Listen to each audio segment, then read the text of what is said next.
Since the early 1990s, America has experienced one of the greatest explosions of private wealth in human history, while at the same time experiencing one of the greatest explosions of government debt. Think about that. When Bill Clinton became president, the national debt was around $4 trillion. dollars. Today, we're approaching 40 trillion. dollars. That's roughly 10 times more debt. And here's where the story gets really interesting. At the same time, the five biggest American companies today, Nvidia, Apple, Alphabet, Microsoft, and Amazon, are collectively worth roughly 19 trillion dollars on the stock market. So America has managed to create companies worth nearly $20 trillion, while at the same time piling up nearly $40 trillion in federal debt. Now, before somebody screams socialism and someone else screams capitalism, somebody in the back starts blaming the other political party, let's stop for a minute. Because I don't think this is a Democrat story or a Republican one. It's an American story. And if we're serious about fixing it, we've got to stop pretending that one political party invented the national debt. Because I don't think they did. We all participated in this. Welcome to Holy Sorta. I'm Dr. Hayes, and today we're asking a deceptively simple question. How did America go from roughly $4 trillion in debt to nearly 40 trillion? And perhaps the even more uncomfortable question, what do we get for it? Let's go back to 1993. When Bill Clinton enters the White House, according to the historic timeline we're using for this episode, the national debt passes approximately 4 trillion that year, 1993. Now here's something fascinating. During the Clinton years, America experienced strong economic growth. The technology revolution accelerated, the internet exploded, and by the end of the 1990s, the federal government was actually running budget surpluses. We were bringing in more than we were spending. Now that's important because it proves something. It proves that debt is not inevitable. Government can have periods when revenue exceeds spending. But the story didn't end there. George W. Bush entered office in 2001. Then came September 11th and the war on terror in Iraq and Afghanistan. And the federal government dramatically expanded military and homeland security spending.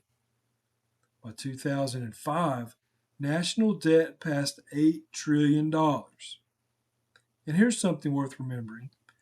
Wars don't just cost money when the shooting starts. They create long-term financial obligations such as veterans benefits, medical care, and interest on the borrowing used to finance them. Sometimes wars become remarkably easy to start and incredibly difficult to finish. And that's one reason we need to be careful when politicians say it's only going to cost X billion or X trillion now. And then came the Obama administration, the financial crisis. Banks failed, markets collapsed, housing imploded. But Washington stepped in with extraordinary amounts of taxpayer-backed assistance.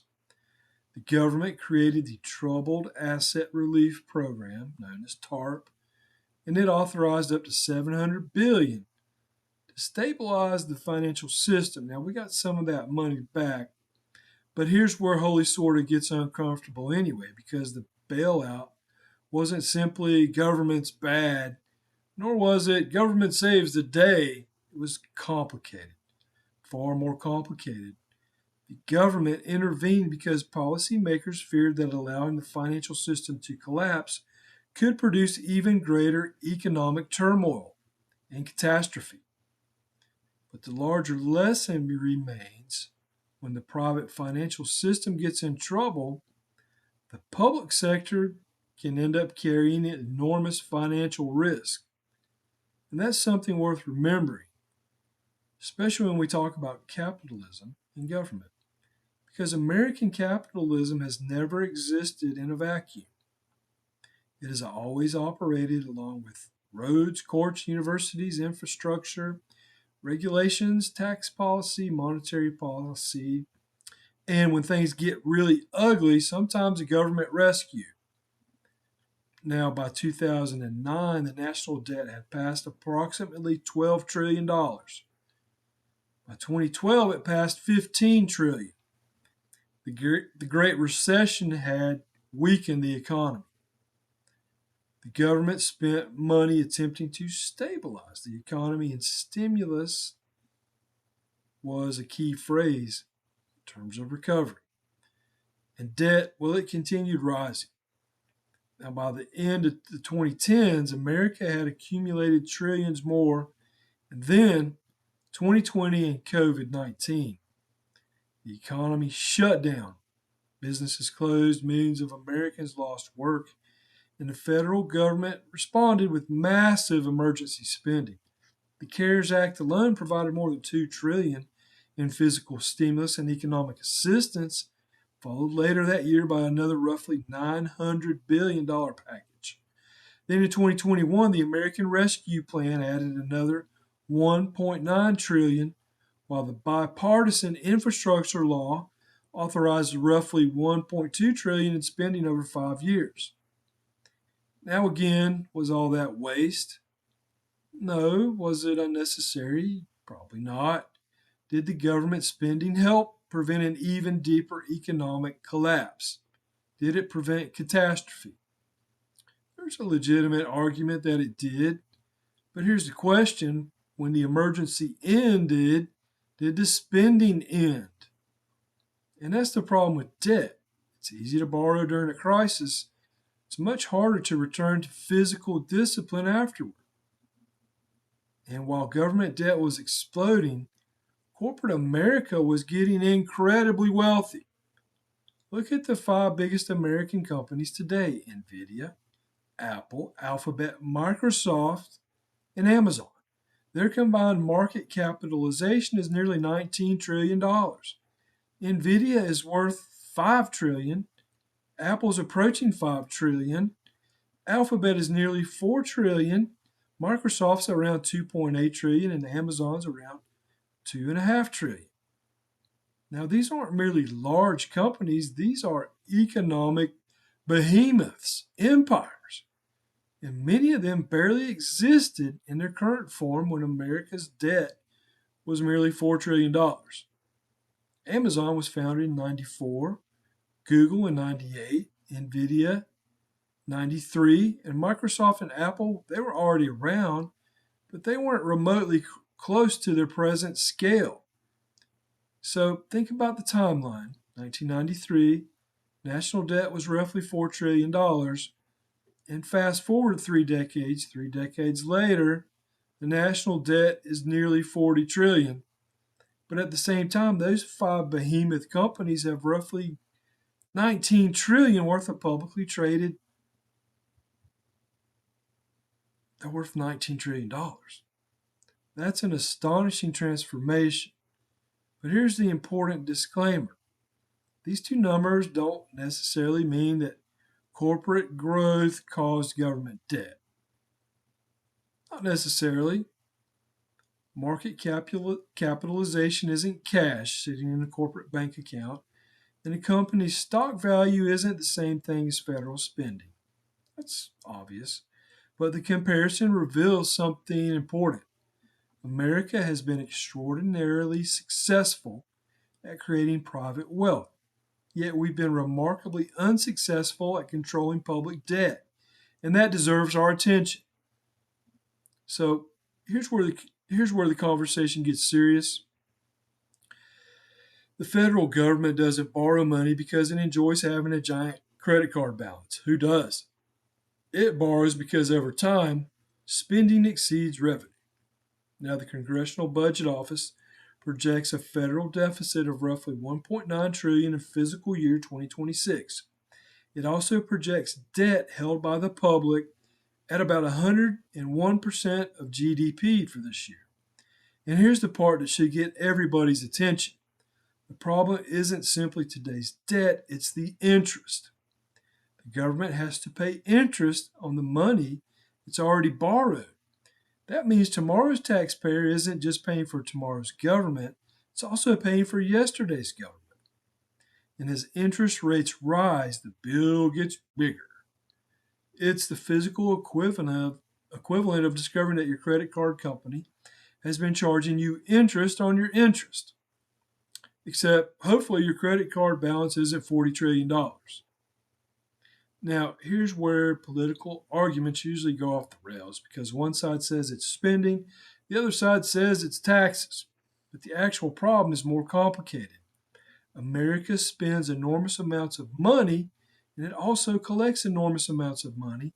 But when spending persistently exceeds revenues, we have to borrow the difference. That's the deficit.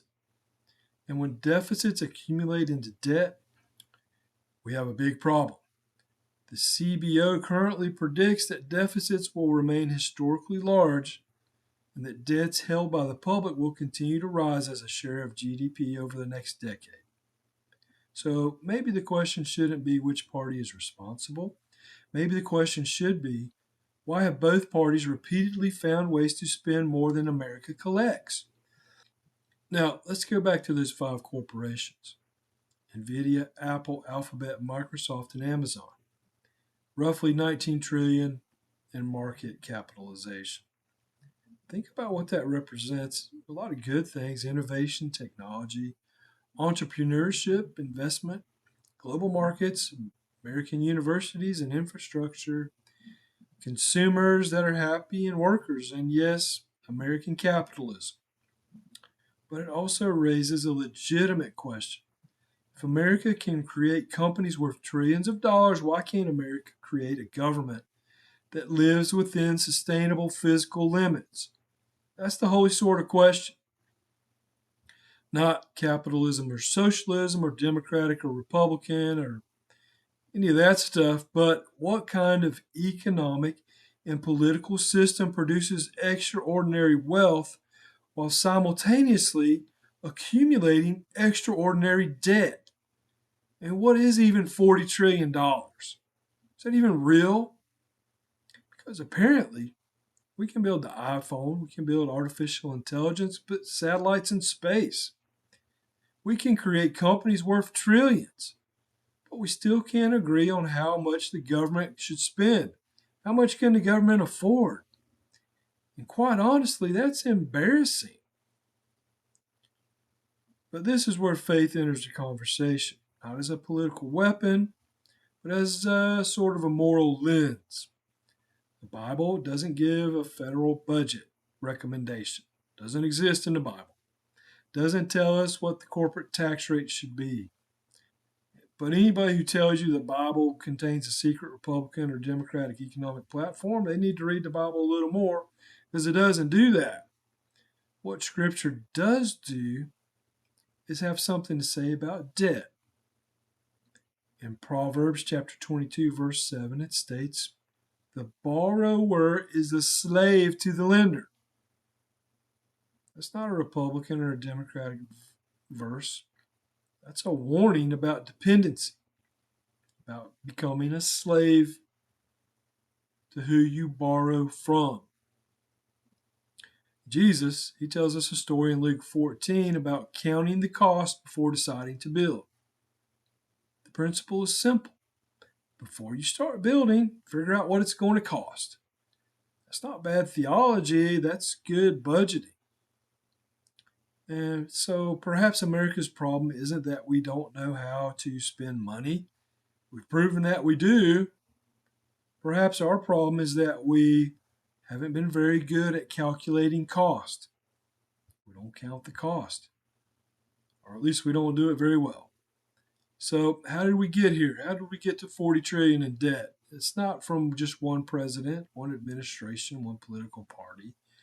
It's not just one war or a tax cut, a social program or a bailout, or even COVID-19. We got here through decades of decisions, a lot of them not great decisions, regarding wars, recessions, tax policy, monetary policy, emergency spending, interest costs, economic stimulus, defense, infrastructure, healthcare, financial rescues. As with everything in life, it's a combination of variables. But on top of those variables were political promises, as well as voters who generally wanted the benefits but didn't necessarily want to pay the bills. That's the uncomfortable truth. We've built an America that can create extraordinary private wealth while creating extraordinary public debt. That's where we are. But the debt doesn't care whether you're conservative or liberal. Doesn't care whether you're a Christian or an atheist. All it cares about is that it wants its money. The Treasury is going to want its money. So here's my challenge. Stop asking who's to blame and start asking, what are we willing to change? Ask every politician, what will you cut? Ask them, what will you protect? What will you raise? And what will you stop promising? But most importantly, ask them, how are you going to pay for it? How are we going to pay for it? Because that's the question we've been avoiding. And it's time politicians grew up enough to ask and do it. America doesn't have a shortage of intelligence. We don't have a shortage of innovation. And we certainly do not have a shortage of wealth. Look at those 5 corporations. Nearly $20 trillion in market value. We have an extraordinary capacity to create. What we need is the courage to manage what we've created. That's true in government, in business, and in families. And yes, it's also true in faith. Because stewardship is not about how much you have. It's about what you do with what you've been given and blessed with. Maybe that's the lesson hiding beneath $40 trillion of debt. We don't need America to become poorer. We need America to be wiser. We don't need less ambition. We need more accountability. We don't need blind faith in government and markets or political parties. We certainly don't need blind faith in any single person, including a YouTube podcaster like me.